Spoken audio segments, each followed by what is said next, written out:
What is up, Steeler fans? Welcome back to another episode of the Steelers Hangover. I'm Daniel. Alongside with me is Shannon. Shannon, how you doing, my man? Oh, doing great. As we talked there, but before we went on air, you had a great Father's Day weekend, and I know you did too, and hopefully all of our community, all the fathers did as well, and making memories. 100%. I had an awesome Father's Day weekend. I hope you guys did too, as Shannon said. But there was a little bit of Steelers news. As the title says, it's a hard knock life. Steelers, along with the rest of the AFC North, will be premiering or featured on HBO's Hard Knocks at the end of the season. Shannon, what was your first knee jerk reaction when you found out that the Steelers are going to be on this and when they were going to be on it? I know. I think it was a couple years ago. They were eligible for the first time, like ever, Mm-hmm. to be on, and they didn't pick them. And I felt like the NFL was probably or HBO was kicking their butt for not taking them when they had the opportunity. Because whether you love the Steelers or you hate the Steelers, you feel something. That's just the type of franchise that the Steelers are. And so I've tried to figure out how would they get them on there. And then we see now they're going to have a AFC North joint collaboration, and get all those teams on there. And that's one way to, that Tomlin and the Rooney's can't get out of it. So um, I don't think that the Steelers are necessarily thrilled about it, but it's just the way it is now. It's so many things have changed in the modern NFL, and some of the old school ways of doing things just you can try to stick to it, but some of it's kind of hard to do. And I'm interested to see. I don't think you should really have any effect on the season, but it will hopefully give us a little bit of behind the scenes glimpse, of some of the players too. So, I think it could be a good thing in the long run. Yeah, I do too. I was excited. When I first heard, I was like, I know a lot of people, have a different opinion than that. A lot of people don't like the fact that the Steelers are on here and because it's a blue collar team that should be just Mm-hmm. about football. And I understand all those things, but I'm a Steelers junkie. So if I can find more information and more things to watch about the team and get a better grasp of, the type of players and who they are and what they're working on during practice. As selfish as that is, I'm going to tune in, Oh and yeah. and I'm gonna sit there with my popcorn and be excited about it too. Now, obviously, I think the Steelers, like you mentioned, they had an opportunity to be on it not too long ago, and I don't know necessarily if that was a situation where HBO didn't, you know, or look past the Pittsburgh Steelers. I wouldn't be surprised if the Steelers kind of just, said they wouldn't want to be involved and somebody else, stood up to the plate there. But this way, it's not solely just on them. It's going to be the rest of the teams in the AFC North. And depending on where the teams are, I think it's probably going to be primarily the teams in contention that are going to be the ones going on. So, for instance, in the latter part of the season, if the Cleveland Browns, start playing or play as bad as I think they will, they're probably not going to be on there as much as the other teams. What are Mm-hmm. your thoughts on that? Yeah, they said they're going to any of these teams that do make a playoff run or experience extended playoff run, they're going to follow them particularly. So I think whoever's having the most success, the biggest games, that's going to kind of monopolize the time for what we get to see actually on Hard Knocks, and so hopefully the Steelers are right in the middle of it, and because all them games at the end of the year, the NFL said that was just a coincidence, and it wasn't planned and it wasn't intentional. But then when you see this come out, you kind of wonder. Nothing happens. They're in control of everything, and there was a little bit of intentional there, I believe. I mean, I should have came out here with my tinfoil hat Yeah, because yeah, I believe the conspiracy on this one. You yeah. know, it was a little bit odd the way the schedule aligned, especially Hmm. for the Pittsburgh Steelers, and this being the first time that the Steelers are on Hard Knocks, and a team that, well, let's face it, they were the ones that have the most popularity throughout the entire nation. The only reason they're not called America's teams because they didn't want the title. They turned it down. Yeah. Exactly. So, they're loved everywhere. So the ratings for something like this is going to go through the roof. Mm-hmm. And so, yeah, you're going to want to put those games that mean the most at the time that they're going to be, filming for something like this. And if your first chance is to get the Pittsburgh Steelers in a playoff run, I mean, I wonder Oh how yeah. much HBO paid the NFL, and that'll tell you Yeah. if this thing was rigged this way or not.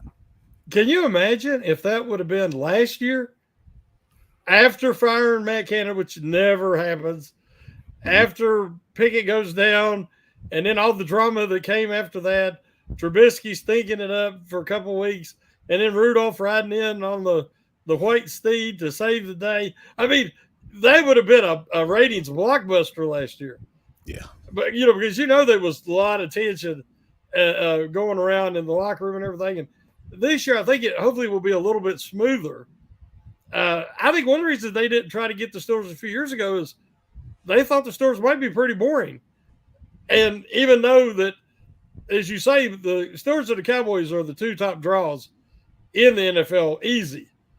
And the only reason Kansas City is even in the consideration is because of one of them's girlfriend.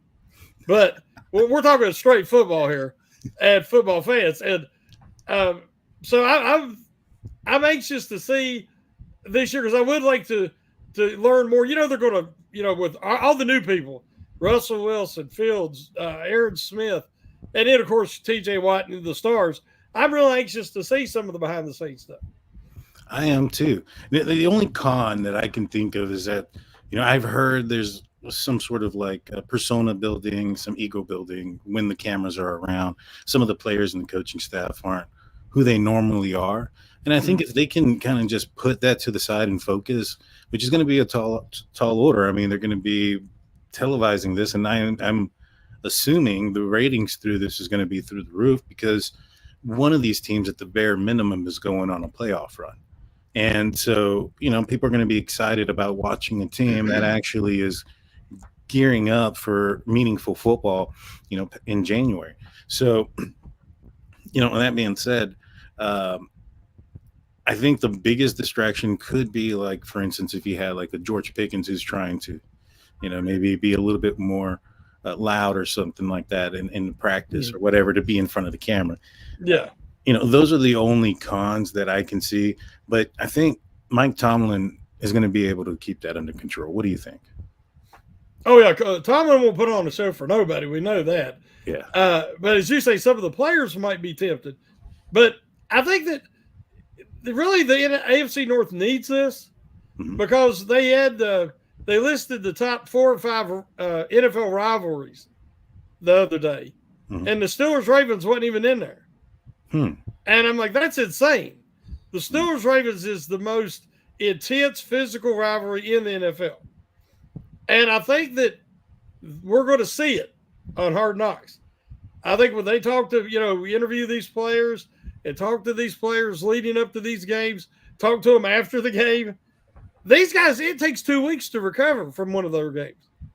They're so beat up.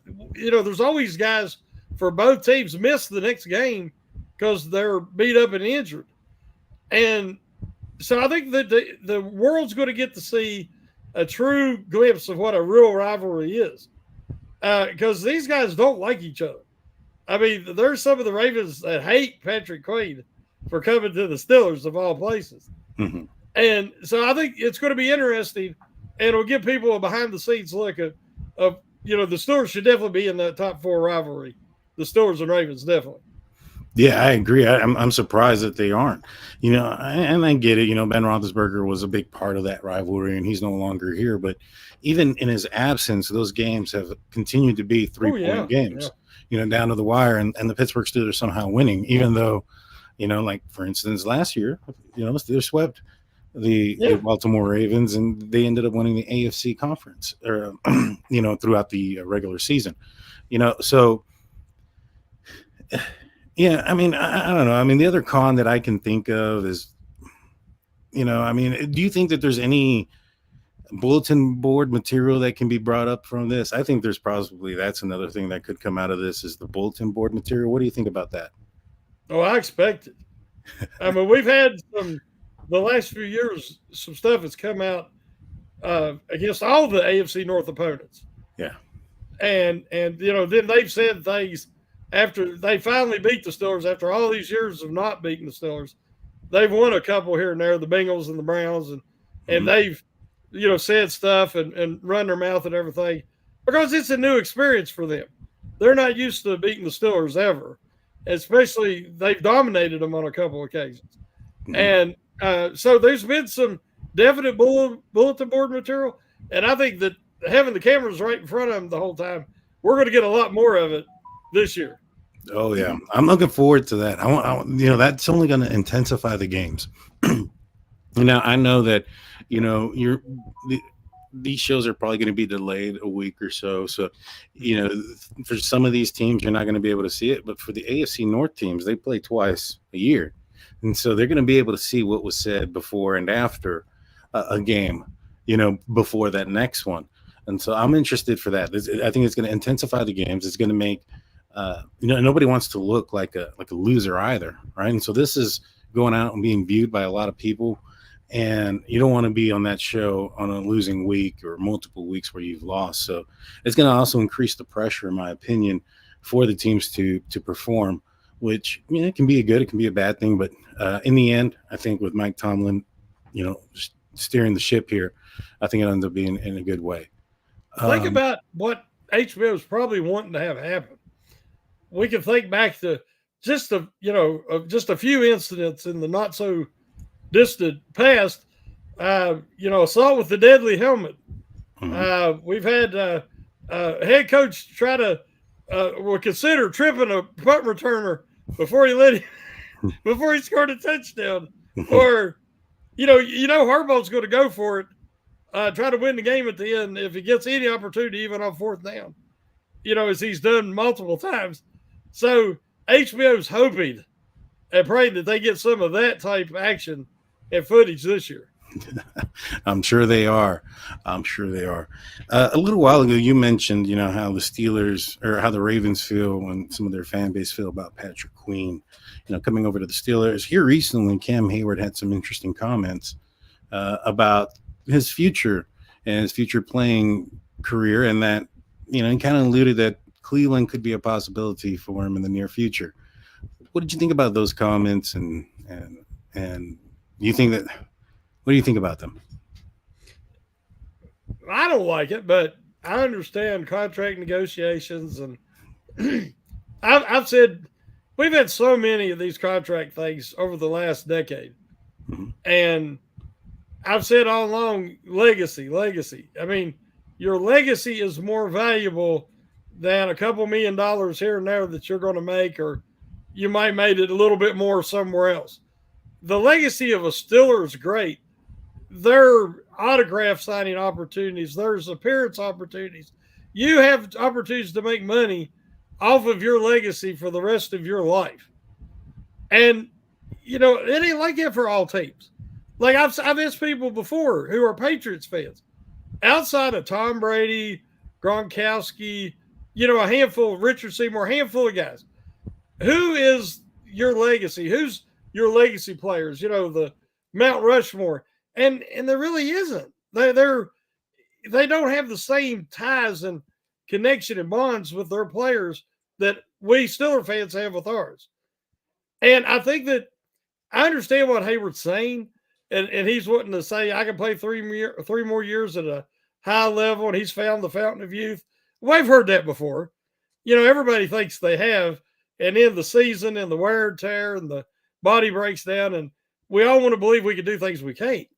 But I hope that he realizes that legacy means so much more than him making a couple $1 million more later on standing in a Browns uniform. I think I'll vomit. I'll hurl if I ever see him in a Browns uniform. I'm sorry.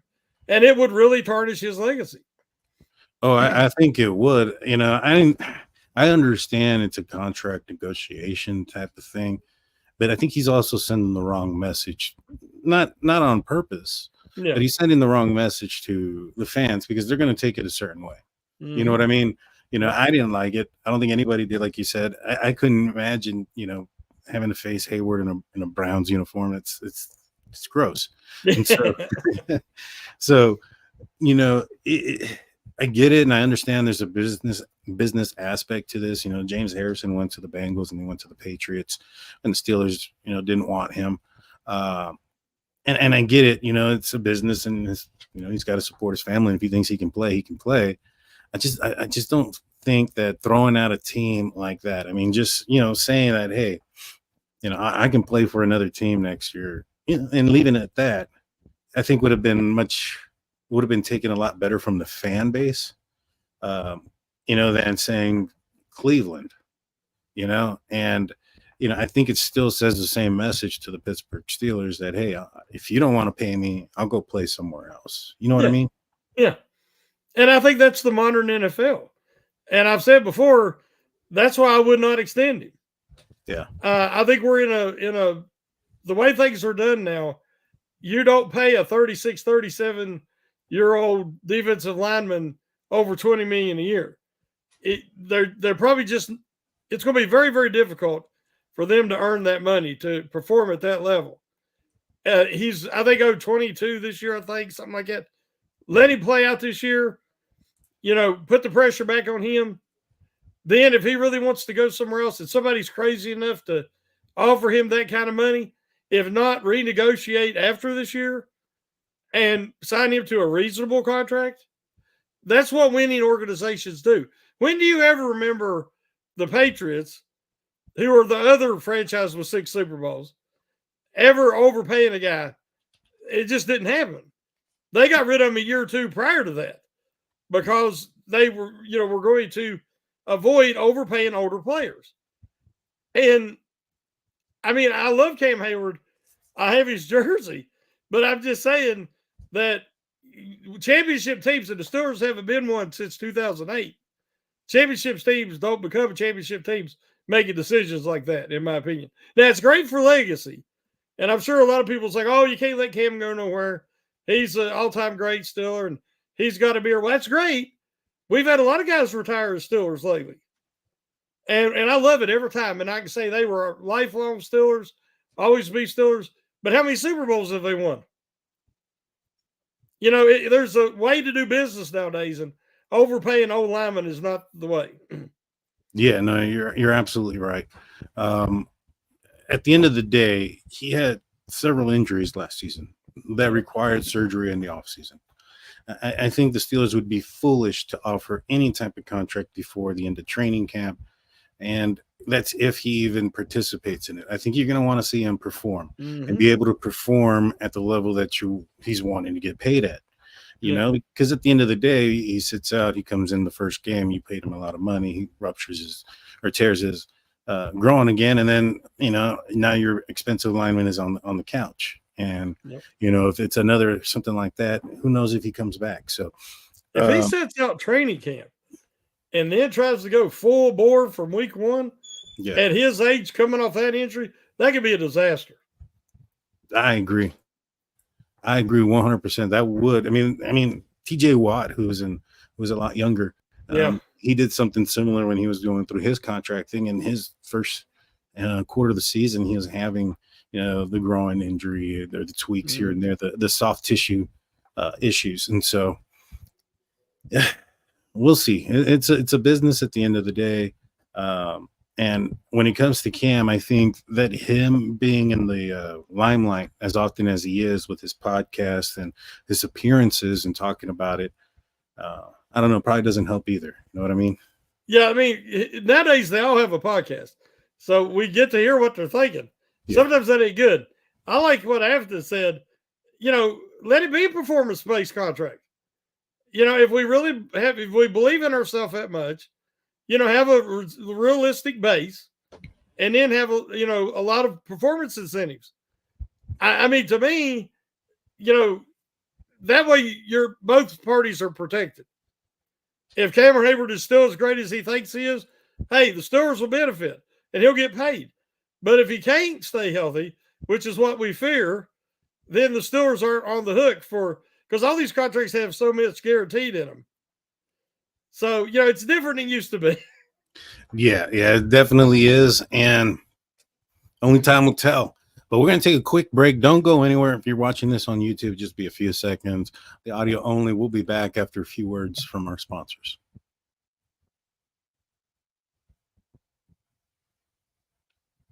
Hey, thank you for tuning in or staying with us there. I'm Daniel. Alongside with me is Shannon. We're talking about the Pittsburgh Steelers. We're talking about Cam Hayward's contract. Talked a little bit about the Hard Knocks. We got some more things to talk about a little bit later, but I'm not sure. Do you have anything coming out on SteelCurtainNetwork.com? By any chance, Shannon? No, I've mentioned it on a couple of podcasts with some family things, health issues that we've had going on. Thankfully, the good Lord has been watching over us, and things are getting back to normal, and we've really been blessed. But I have not been able to do my normal research and focus on my writing, and I don't want to put out an inferior product. I don't do fluff pieces, as everybody knows. So I told them I'm going to step away from writing for a few weeks, but hopefully in the near future I'll be back and I'll have some more articles out there. Good deal, man. Prayers to you and your family still, and we're hoping for good things. But for everybody else, go check out SteelCurtainNetwork.com. There's a plethora of articles and information that you can go look into and get up-to-date news. You don't want to miss it. So moving forward, still with OTAs and minicamp, there's been reports that Justin Fields has been struggling a little bit. Does that worry you? I mean, this is just football in shorts, but at the same time, it's only football in shorts. So should the Steelers be worried if he's struggling at this phase of training of football? Well, I mean, there's different ways of looking at it. I remember one year Ben went out and was throwing a lot of interceptions in training camp. And then everybody was writing about it and everybody was talking about it. And he had one of his better years. And then one year he got frustrated at that. And then a couple of years later, he said, I'm not going to throw any interceptions. And I think in the 11-on-11, 7-on-7, he didn't throw any one training camp. He didn't necessarily have one of his better years that year. It's that's what practice is for, to get your timing down, work on your accuracy, your footwork. We know they've made some changes to Fields' delivery. So I have a feeling that's part of it. I know that one of the beat writers, I'm not going to name who it is, said that he reported that Fields, his reputation preceded him, and he does struggle with accuracy over the middle some. I've seen the guy make some incredible throws. Consistency is something he's still working on. Progressions and anticipation and leading his receivers, throwing guys open. That's something that he's going to have to continue to develop. I'm not saying the talent ain't there to do that, but, he's now in a much better place. I think the new quarterback coach, last name Ash, I think I'm saying it right. He's really working with him. Attention to detail, said that he's never had that before. So right now, I'm really not concerned about it. If it bleeds into later this year or next year, that could be a problem because some guys do struggle with certain throws. But at this point, I'm not concerned. I'm not concerned either, and the main reason I'm not concerned is because reports are that Russell Wilson is looking good. And so Justin Fields struggling now, or even throughout practice or training camp later and throughout the season in practice as a backup, as long as he's progressing in the right trajectory, I think that's going to be good for him. He's still very young. I think he's like 24 years old or 25, somewhere around there. So he's young. He still has a lot of he wasn't that experienced in college, I believe. He left early. And, he wasn't under the best coaching, in my opinion, when he went to Chicago. Typically when a team is drafting a quarterback, top 10, 15 or whatever the case may be, and they're drafting a QB and they have like a new coach, that new coach was usually an offensive coordinator somewhere with an established quarterback. And sometimes it's a little bit difficult to go from an established quarterback back to a rookie. And I think that's why so many of these offensive coordinators that try to transition into head coaches and things of that nature, why they sometimes fail, is because they can't transition from having, that experienced quarterback that can do a lot of things, and then you have to go back to the basics with somebody new. And with him here and being able to watch and sit and watch Russell Wilson, I think that's going to be at his benefit as well. And so, Russell Wilson playing well, that gives some room for Justin Fields to grow. And so, I don't bother me as much either. I don't think anybody expected him to just leave Chicago, and then 2-3 months later, he's a different quarterback all of a sudden. I would expect some of the issues to be there at this phase. Now, if these issues persist, third week of the preseason and so on, then maybe you worry at that point. You know what I mean? Yeah, I mean, we all develop bad habits in any type of employment, things that, or even maybe not even bad habits, but just tendencies, the way we do things. And it was, anytime we'd have somebody new come in, I don't know, every time they'd say, well, at my previous employment, we did things this way. And I always had to stop them right there. I'm like, okay, yeah, at the previous employer, that's fine. But here you're going to do it like we do it because you have a system. And if you can't bring bad habits over when you go to a new employer. So I figure that Fields does have some habits from college that he got away with because he's a phenomenal athlete. But when you get to the NFL, everything is much faster. The throwing windows are so much smaller. And if you're off, if you got a bad habit, a hitch, you don't step fully, weight shift into your throws, it's going to cause major problems at the highest level. And he's never had a chance to learn because, one, I think Chicago's coaches was terrible. I think he was in one of the worst situations in the NFL. Similar to, Rudolph and the quarterbacks in Pittsburgh, he didn't have a quarterback coach. Even if you got one, it ain't no good, so like Chicago had one, but he wasn't any good. So now I think that he's getting the opportunity to we'll get to see what he can really be. I think so too. And I'm excited to see what comes out, how he progresses throughout preseason. And then I'll be excited how he plays the next time we ever see him, if we do this season. I'm looking forward to training camp. I mean, preseason. Yeah. Just give me preseason. I'll be excited about that. Yeah, me too. I'm excited to see what he can do. And the thing is too, I think he's going to look great in preseason. He's going to be going up against the 2s and the 3s. And, he's going to have some of those offensive linemen who are still young that are going to be blocking for him. So he's going to have time.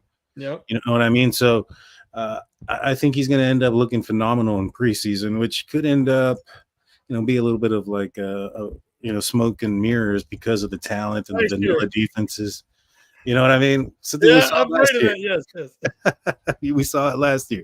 Yes. So, but I do think that this offensive line, just everything I'm hearing and from beat writers that I really respect, they're talking about these young guys are the real deal.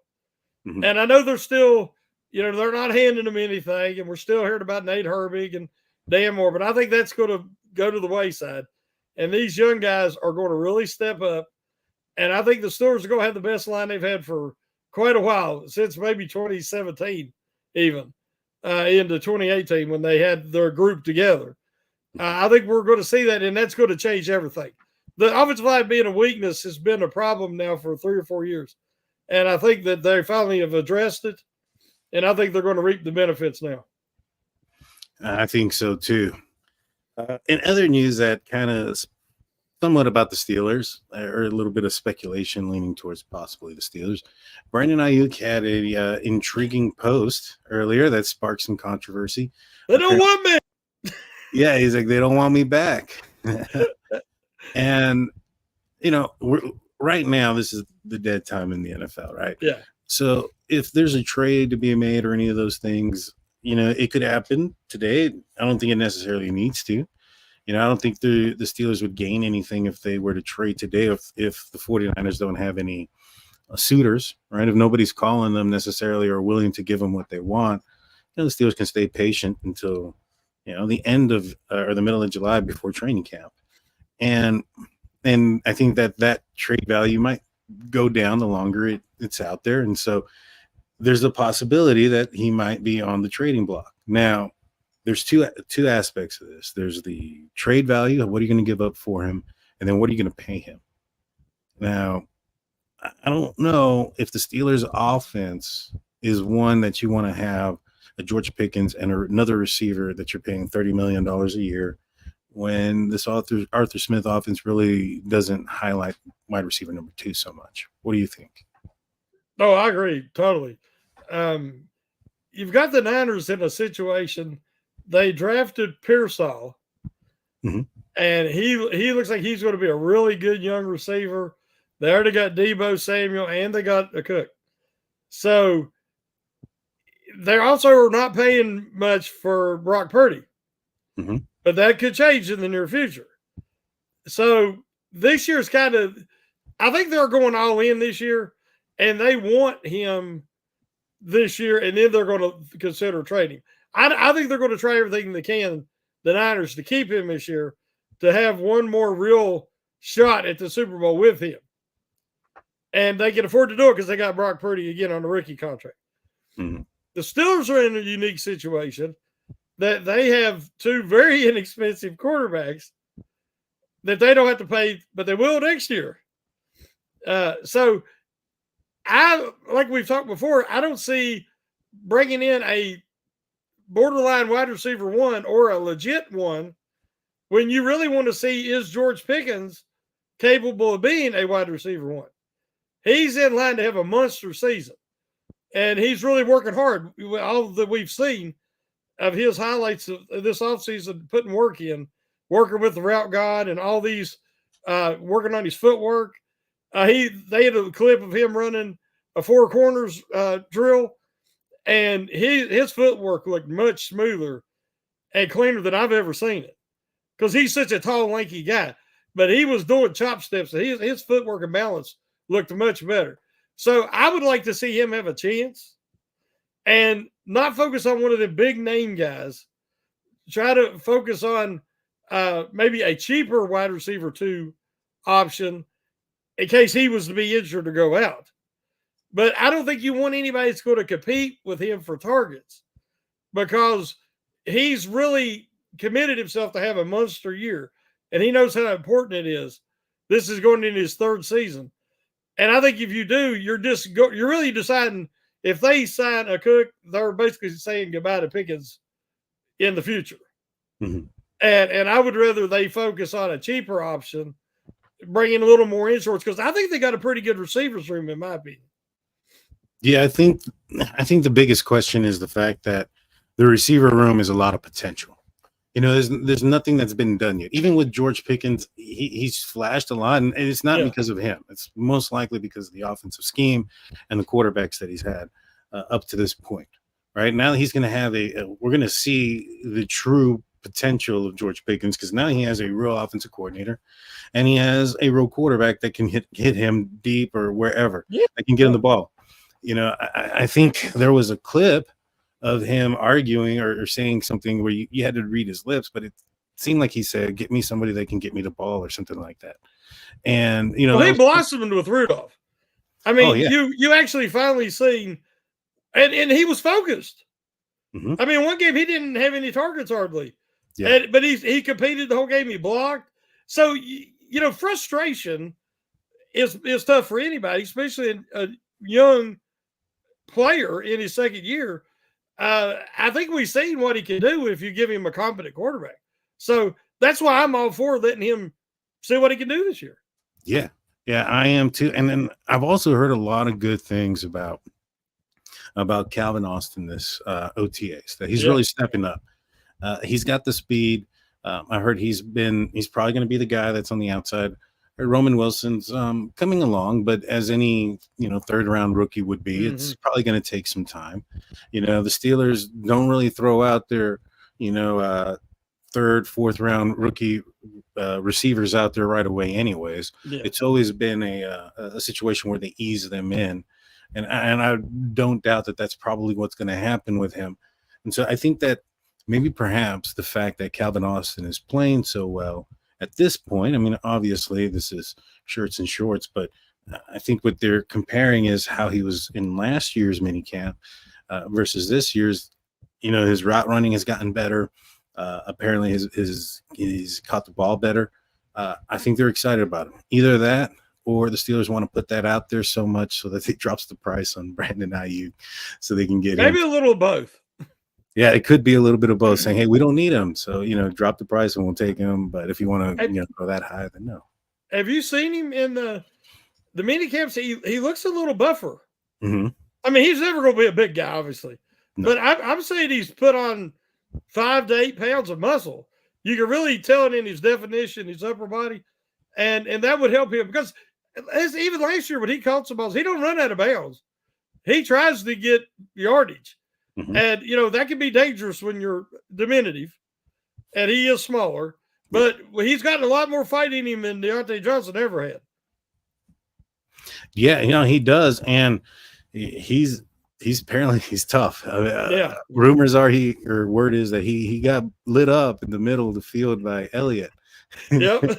Jumped right back up is what I'm hearing. So, he's had a couple of those in training camp as well. Those welcome to the NFL moments because of his size, and he pops back up. So, he's going to have to learn to avoid those if he wants his career to be a longer one. But he has what you want. I think it was even Sauce Gardner had said that he was the toughest receiver that he had to cover in his collegiate career. Yeah, that's what he said. Yeah, and you know how great Sauce is. Exactly. So, high praise. Yes. That's for sure. The other thing I wanted to ask you about or talk with you is Omar Khan came out not too long ago. I think it was on the Fan talking about Najee Harris and why they didn't extend him or his 5th-year option. And he spoke on there being a potential for a long-term deal. Do you buy it? Do you think there's a long-term deal here for Najee Harris? I think there could be. I like that he's lost some weight. He looks so much slimmer.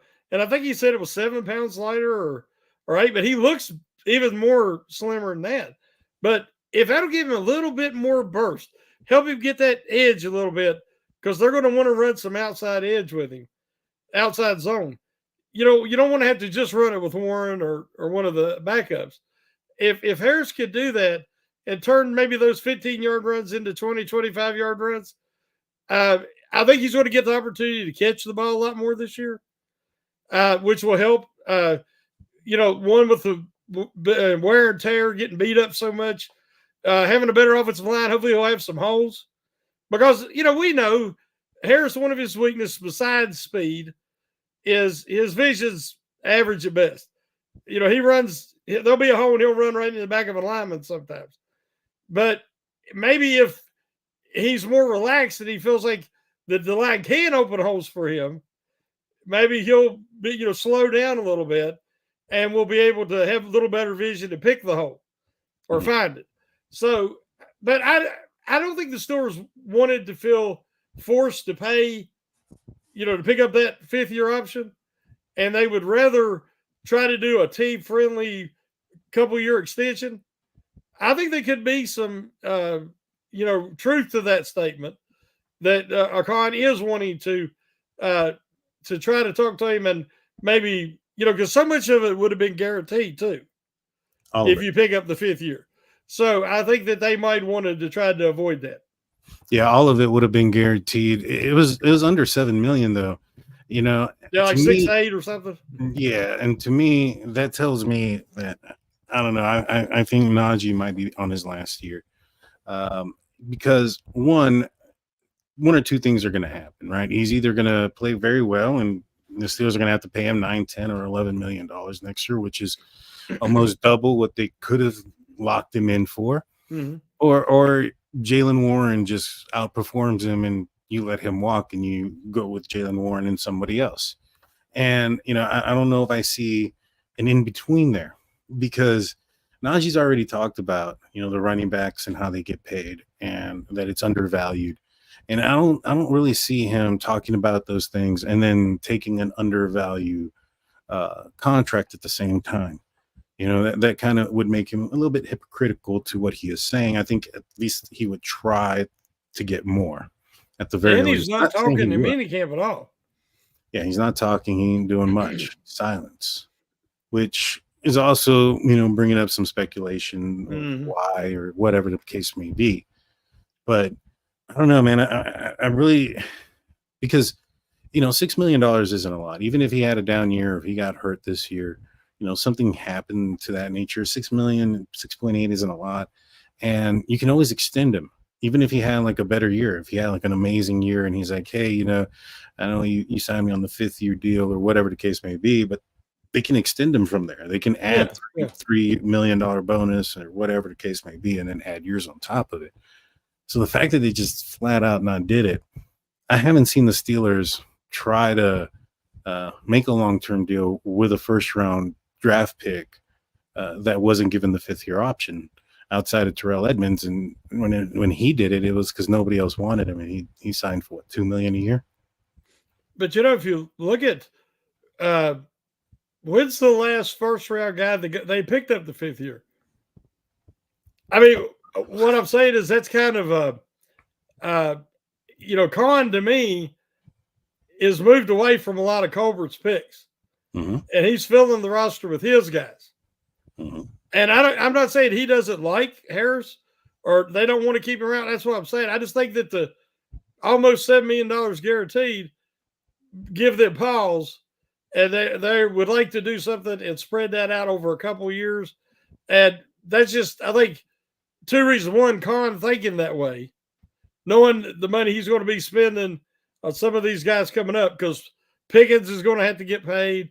One of the quarterbacks at least is going to have to get paid if either one of them proves to be an answer. So I think he's trying to watch that bottom line because he's the money guy, as we know. And I think that was a little bit of,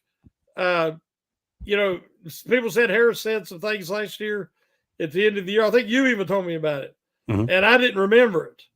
But all those things probably factored into that decision. Yeah, they probably did.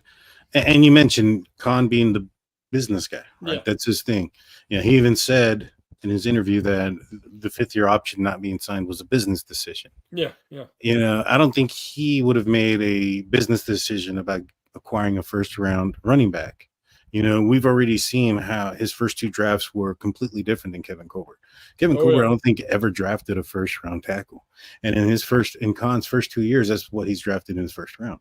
Yeah. So that already kind of tells you the philosophy is 100% different. And I think a lot of that probably has to do with Andy Weidel, as well as, the direction that they want to go in. But when it comes I think Tomlin's involved too. Oh, I really do. I think Tomlin has got a much stronger voice now that Colbert's gone.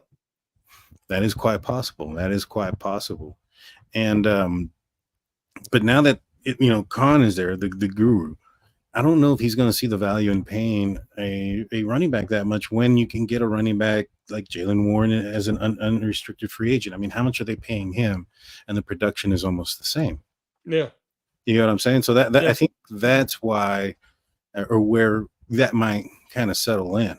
And I mean, if it doesn't seem like Khan is overpaid on anybody.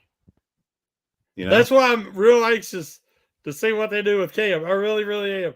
Yeah. Because the next guy, I guess, would be a guy like TJ. If he starts getting a little longer in the tooth, but he still wants to get paid like he's getting paid now, they might be some conflict. But Khan's first guy that he's had to do this with is Cam, where he's the one calling these shots. Yeah. And I'm anxious to see what he does. I think he's going to make the right decision regardless. I have a lot of faith in Khan. He understands modern roster building and construction. So I think they're going to make the right decision whether we like it or not. Yeah.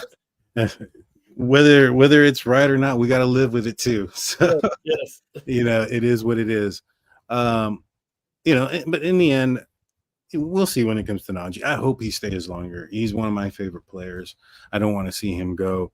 I think his interviews are hilarious, especially the ones where with the Spanish channel. That was gold. Those type of things. So and his play. I mean, the guy gets hit so early. I mean, he's not had an offensive line in front of him that was, had the chemistry and the camaraderie throughout the entire season. His last 2 years, it started going at the end of the season because those offensive lines started, gelling together. Yeah. And then at the end of the season, a player or two were replaced. So if he can have that, a good offensive line and also this scheme, I'm excited to see what he's going to do this year. I think he's going to put another year at least over $1,000 on the ground. Easy. I think he may even hit 1,400 yards on the ground, just on the ground. With this type of scheme, with the amount that the Steelers, they run the ball as much as I anticipate they will, I expect them to have a very big year, which could end up costing the Steelers more if they decide to keep him. If the line's as good as a lot of us think it's going to be, mm-hmm. Harris is a classic closer because you're getting that late part of the game, fourth quarter. The line is, getting into rhythm. They're opposing their will, and you're just ramming Harris down their throat.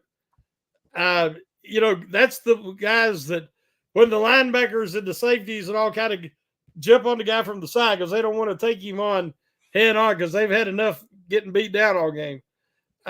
He could be a classic closer. And then to have Warren there is to change the pace and that little burst, he could break one. So I love the tandem, and I'm excited to see what they can do this year.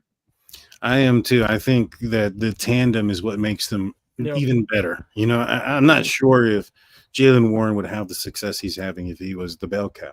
If on those obvious downs where it appears that he's going to be the, getting the ball, if he's going to be able to make as many people miss or run over as many people as Najee Harris has. So I like it more as a tandem, and I hope it's a tandem that continues. I mean, they've done some good things with a poor coordinator and offensive line that's had its issues in the past couple of years.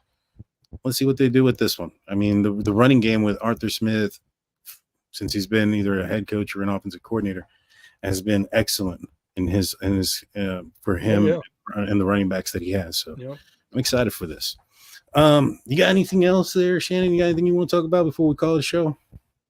No, I know the dead season, we're scouring and trying to find out anything, little tidbits, we're seeing a lot of, I call it clickbait stuff, rumors that I think that's all they are, is just rumors to get hits and clicks. And we won't do that. So we're trying to bring stuff that, whether it's projection based on potential or, our content is, about the Hard Knocks, a lot of the night show, but we'll keep it real every week. And, we'll keep it positive. Sometimes it doesn't look positive, but we're trying to keep it positive. And, but we just love the team, and I love the community, and everybody's still showing up in this, as we call the dead season. And I truly value each member because that's what keeps the lights on, and that gives us somebody to talk with and share our thoughts and observations with. And we're getting real close, guys. Training camps, towards the end of next month. So I'm excited. Yeah, it'll be here before you know it. And then there'll be so much more to see and cover and talk about. We appreciate you guys for sticking tuned and staying with us throughout this time. And I'm sure you guys will be watching the Hard Knocks as well as me. But with that being said, we're out of here, guys. We'll be here next time. Shannon, take us out, my man.